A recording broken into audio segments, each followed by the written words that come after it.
Well, boys, what do we got here? Welcome to LTK's Crazy Bin. And we have the Astor by Spartan Blades on the table. And I always like the Harsey stuff that they did and they're doing and all that kind of thing. But this is the one I could afford. CTSXHP steel, though. Okay? Nothing wrong with that. I got this from White Mountain Knives. I mean, I saw they were sold out, so I put the request in, like, washers, not bearings, by the way. I put the request in to notify me when they came back in stock, and they did, and so I got me one. I didn't get the Talos. The Talos is kind of interesting design too, not all that different from this one, and it's a smaller knife. So this is 3.5 inch. If they had a 4-inch model, that's what I'd have bought. 3.5 inch blade on this one. So that's kind of your standard size EDC. I guess the Talos might be 2. So, and I go, wow. So I bought this thing for like 85 smackers. And I thought, that's pretty crazy. See, it's 94 bucks, but then I got 10% off with the LTK discount code, by the way. You can use it as often as you want, every day, multiple times, whatever. Because one guy was asking me about that, so just to clarify. But you know, if you're getting $9.45 off, then there you are. And there's your kind of your stats, 8.25 overall, so it's basically the same size as a paramilitary 2, and 3.5 inch blade thickness. But yeah, I mean, you got that. And I think you can get it in black as well. And let me see, what's the other? Yeah, you can get it in black as well. The Astor. So, I got it because I was interested in it. And while we're just jack-jawing about it, let's pull me a piece of paper because I don't know what was on here. Probably knife sale stuff. Okay. Not bad. Yeah, I mean, it cuts pretty good. So it's reasonably sharp out of the box.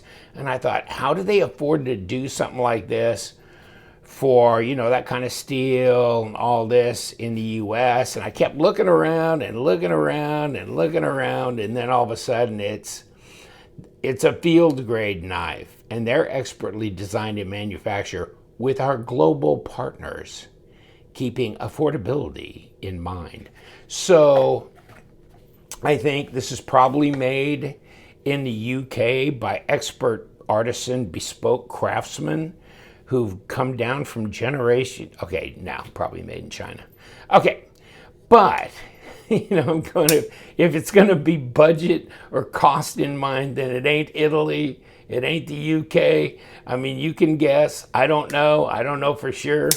But I'm thinking I've seen stuff at least this nice coming from China. So I'm gonna guess that maybe that's the case.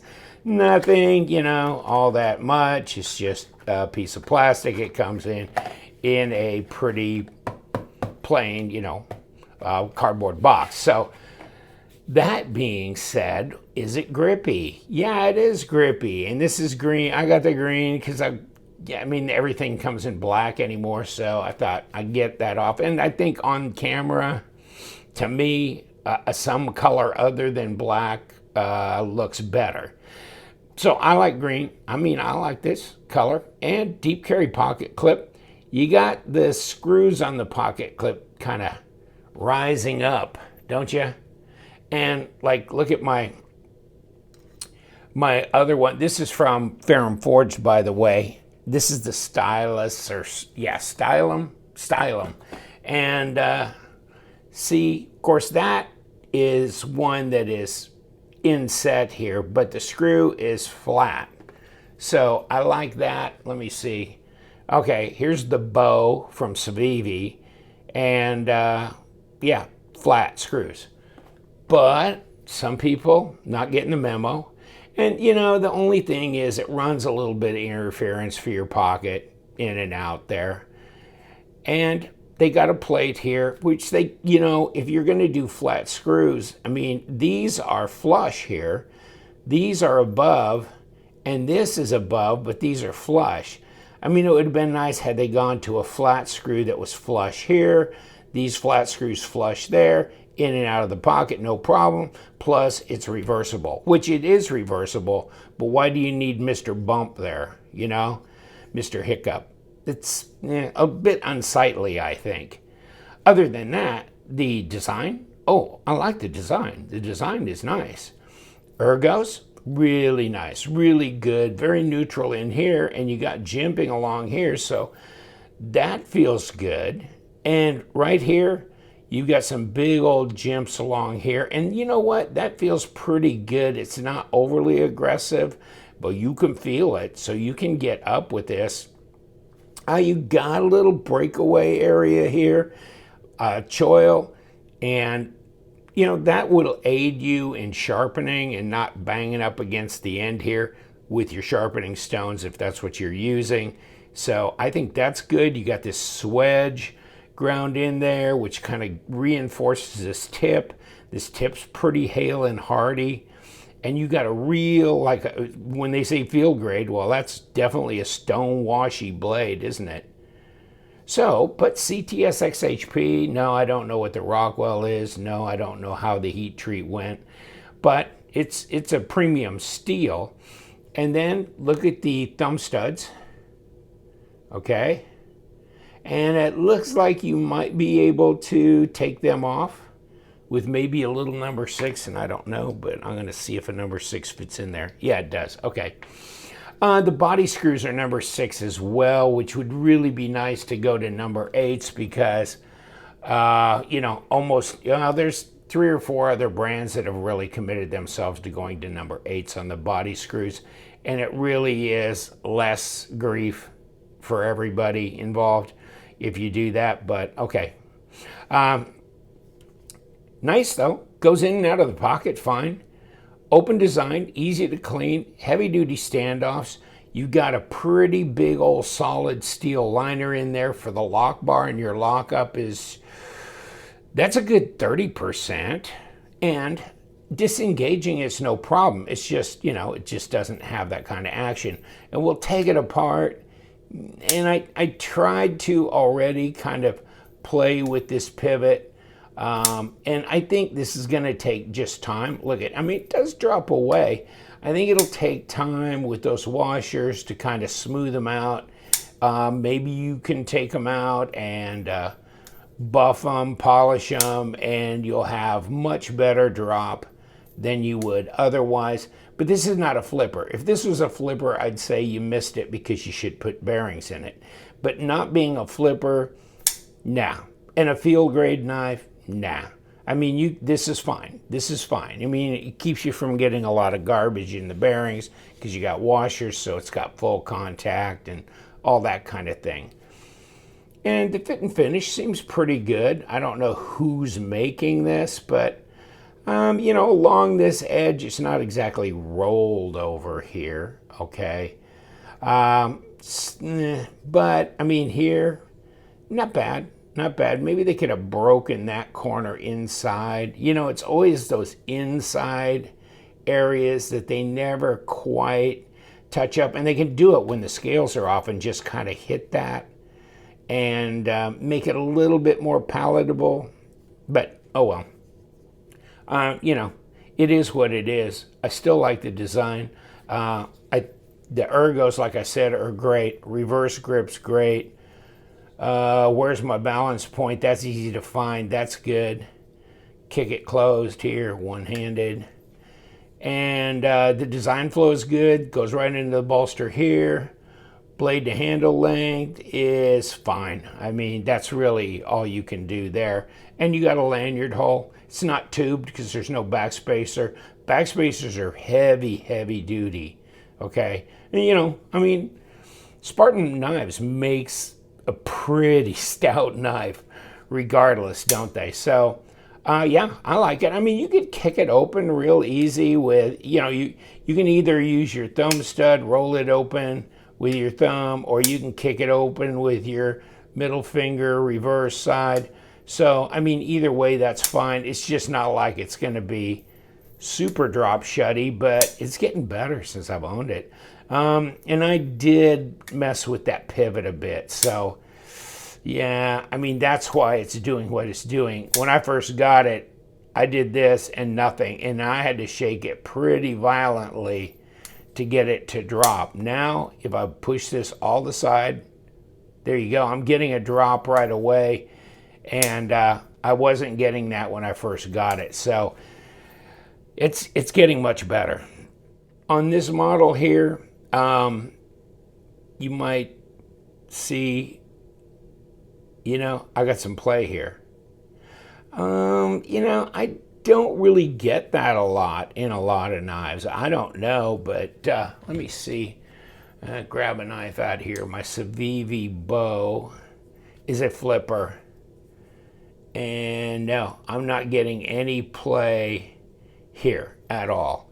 Most knives that I can recall, let me grab my Kubi over here. And this is the Kubi Victory. Let me see, it's a flipper. No play in the detent, nothing at all there. And this is a, I don't know, $40 knife, something like that. So that's, yeah, see that? Not the best, although it has nothing to do with when it's engaged here. So there's no lock rock, there's no blade play or anything, but that may be something that bothers you. I don't know why, but for some reason, having that movement there, that play, kind of bugs the crap out of me. So I thought, well, I'll just open this up with my number 8. Where's a number 8? Okay, here's a number 8. Check this out. Zzz. Nope. No number 8 there. We got number 6s here, but we're going up. I got a number 10. Okay, I got a number 10 in here. And still got play. I mean, maybe this is a 12. I don't know. The biggest I had handy was a number 10, so that's what I'm using. And wow, so we got a big old right here, but then why aren't we going number 8s at least on these? And I don't know. And let me see, well, I guess we could do everything here, the pocket clip and the scale. That way we can see the liner independently. If I can actually get my, if I can see through the camera, come on, give me a break. Okay, let that go. And is that finished enough? And let's hope so. And let's do the pocket clip and see if those screws are any different length. And they may not be as long, actually. They're probably just going into the liner where the other two are going into a standoff. And so, come on. Shake through in there. Okay, well, never mind. Yeah, let's see what this one is. And see if it's much different than the pocket screw. Pocket clip screws to the left. Not much different, but I think this is actually shorter. Not by a lot. Okay. Come on out of here. There we go. So there's the body screws. Here's the G10. Of course, this is the lock bar side. That looks fine. So lay that down over here. Let's go lock bar up here. Get your stuff out of here. Okay, have we got additional screws in here? No, we don't. So we should be able to remove the liner. They don't want to let go, do they? Come on. Back and forth. Wow, we got one that's just, there he is, finally. Come off. Looks like D shape here, and so you can see the standoffs are D shape and D shape right there. And then, of course, there's support right here for this.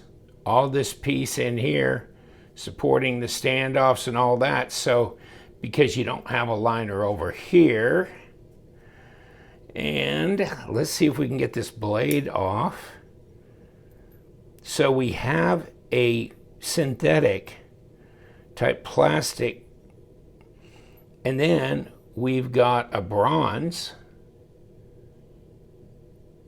Okay, take a look at that. Then we've got the same over on the other side. Okay, and then this in the middle. Interesting. And that comes out. Just pop it out with that. Okay, here we go. That's interesting. Why would we do that? Why would we do that? I don't know. Maybe this will wear over time because it's softer material and it'll give it more of a drop. It's a better explanation than, whoops, we did the wrong size here and we're screwed. So I don't know. I don't know. That stop pin is, yeah, that's 4.3 millimeters blade stop at 0.17. That's thick. That's thick. And these standoffs are big old dogs too. 0.21 at 5.5 millimeters. So yeah, that's pretty impressive right there. But that's an interesting build. I've never seen anybody oversize the pivot hole and then put an insert in. So okay, I mean, you know, not like I'm the knowledge of all ages. And here's the pivot pin. It's one piece and then it is flattened. So as it goes through, it's going to engage this lock bar side, which is flattened, and this is heavy. This is pretty stout. Let's get about 2 millimeters, 0.07. Okay, I mean that's something. And there's your detent ball, which is kind of we got a little play between that and the hole. And there's the hole. Okay. Otherwise, looks pretty clean. All right, we can put this back together. And okay, so this little D-shaped area should be facing that front, and then the synthetic was closest, and then we had the bronze, and then we have this. Okay, and there's the stop, both one way and the other. Then we're putting the bronze down on top of that, and I'm not going to put any damn lube on it. I don't think I need to. And, you know, kind of smooth out on its own over time. Then you've got these, which have, this might need to rotate a little bit, huh? Well, let's put it down, because what I did is when I had that liner there, I moved that standoff. Okay, now they're both lined up with that flat spot. See, when I pulled up this liner, I turned the whole thing and it turned this last one there. Okay, now let's make sure we're lined up with this pivot. How about the front one? Okay, good, good, good. Now we don't have any inside liner screws, so we're just, all we got is this left. And let's not give this too much right here. We'll adjust it a little bit later. We got body screws. If we can get them in. Come on.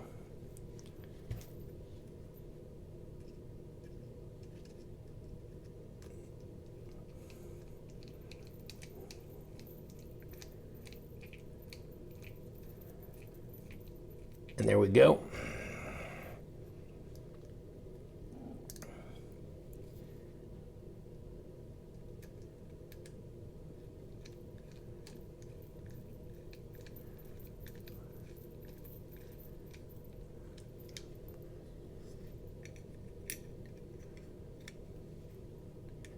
pocket clip.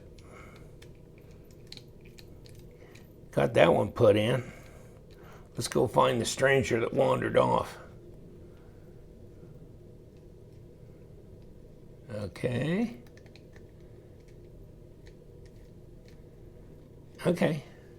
I think we're good now. We got to look here. And of course we're not lined up. So I want to see how much do I have to give it to center it, but still not have it too tight. Okay, it's kind of a little stiffer than it was before. Let's see if we got any blade play in it. Just a real tiny bit. I don't know, maybe this is pretty close to where it was when I started, but I don't think I had any play on it. Even if I really way backed it off, I'm not sure I get a whole lot. Well, I get some better action, but then it's not even close to being centered. See what I'm saying? So, yeah, we got to take it up. And it's got play, too. Okay. We're centered. No, we got no play. So, I mean, over time, this will wear in and be better. I don't know that I needed the synthetic washers. I'm not sure, but okay. Somebody's doing more research than I am, because I've never really, thought that the synthetic washers were that great. I always thought bronze were good, and they polish up good, so didn't know that we needed any help that way. Okay, we're back with the Astor. Here she is. It's getting better as far as the drop goes, but it's a one-hander. It's a field grade knife. As a user, it's not badly priced. I like the design. The ergos are good. There's a lot of good things to say about this knife. So yeah, I like it. Overall, I like it. Just some little things I would have tweaked and changed, but other than that, the bulk of the pros outweigh the cons. And I'm going to leave you to it, friends. Sub to my channel if you would, and stay sharp.